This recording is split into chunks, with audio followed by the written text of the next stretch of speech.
வணக்கம் அன்பு நேர்களே. மீண்டும் கிருஷ்ணா எஃப்எம் சேனல் வழியாக உங்கள் அனைவரையும் சந்திப்பதில் எனக்கு பெரும் மகிழ்வும் ஆனந்தமும்.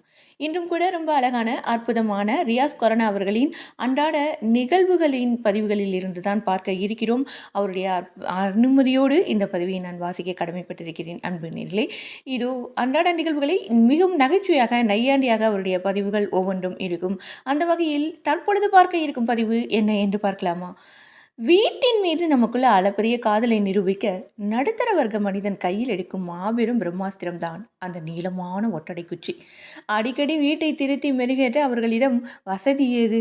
வருடத்திற்கு ஒரு முறை பண்டிகைகள் வரும்போது மட்டுமே நமக்கு வீடு என்ற ஒன்று இருப்பதும், அதன் கூரை மூலைகளில் சிலந்திகள் ரியல் எஸ்டேட் பிஸ்னஸ் செய்து பிரம்மாண்டமான ஐடி பார்க்குகளை கட்டியிருப்பதும் நம் கண்ணுக்கு தெரியும்.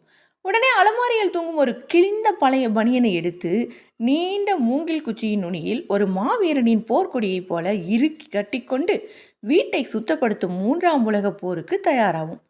அந்த ஒட்டடை குச்சியை கையில் பிடித்தவுடன் நாமே ஒரு மாயாஜால கோலை ஏந்திய ஹாரி பாட்டரை போலவோ அல்லது போர்வால் ஏந்திய பாகுபலியாகவோ உருமாறி வீட்டின் அண்ணாந்து பார்க்கும் மூலைகளை எல்லாம் ஒரு கொலைவெறியோடு உற்று நோக்குவோம். சிலந்திகள் கட்டிய அந்த தாஜ்மஹால்களை இரக்கமே இல்லாமல் பனியன் குச்சியால் இடித்து தள்ளும்போது ஏதோ உலக தீவிரவாதத்தையே வேறறுத்து விட்ட மாபெரும் பெருமிதம் நமக்குள்ள அலைமோதும். ஆனால் இயற்கையின் ஈர்ப்பு விதி அங்கேதான் தன் குரூரமான விளையாட்டை காட்டும். நாம் குச்சியால் மேலே குத்தி குடைய குடைய அங்கிருக்கும் ஒட்டுமொத்த தூசும் காய்ந்த வலைகளும் நேராக நமது திறந்த வாய்க்குள்ளும் கண்களுக்குள்ளும் காதுகளுக்குள்ளும் தான் வந்து விசிறியடிக்கப்படும். வீட்டை சுத்தப்படுத்துகிறோம் என்ற பெயரில் ஒட்டடை குச்சியால் நாம் கிளப்பிவிடும் அந்த பயங்கரமான புழுதி புயல் அறையில் உள்ள அனைவரையும் தொடர்ந்து தும்ம வைத்து அடுத்த 1 மணி நேரத்திற்கு ஒரு மினி ஆஸ்துமா வார்டையே உருவாக்கிடும். கண்களை கசக்கி கொண்டு தும்மி தும்மி தொண்டை வறண்டு முகமெல்லாம் கரி பூசிய பிசாசை போல சுற்றி வருவதுதான் வீட்டின் மீதான நமது நிஜமான காதல் தியாகம்.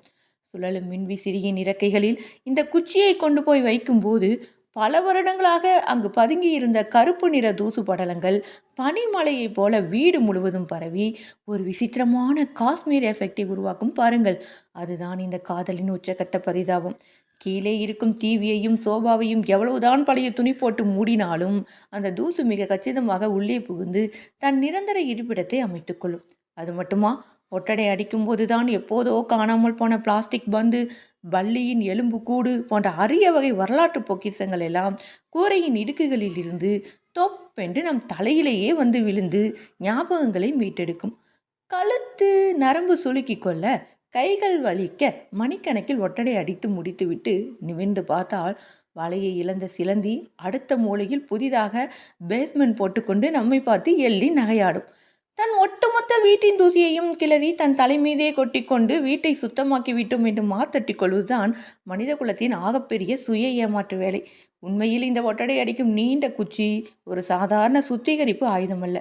அது வீட்டின் மீதான நமது அதிகாரத்தையும் அதே சமயம் நாம் அறியாமல் வளர்க்கும் குப்பைகளின் மீதான நமது குற்ற உணர்ச்சியையும் இணைக்கும் ஒரு அற்புதமான தத்துவார்த்த குறியீடு. ஒவ்வொரு நாளும் வீட்டை சுத்தம் செய்ய நடுத்தர வர்க்கத்தினருக்கு எளிதில் முடியாது. எப்போதாவது ஒட்டடை அடித்திருக்கிறீர்களா என்று அற்புதமாக ஒரு கேள்வியை தொடுத்திருக்கிறார் நம் முன்னே அன்பு நேர்களே ரியாஸ் கொரனா அவர்கள். நீங்கள் கண்டிப்பாக இந்த அனுபவம் எல்லோருக்குமே இருந்திருக்கும். உங்களுடைய அனுபவங்களை பகிர்ந்து கொள்ளுங்கள்.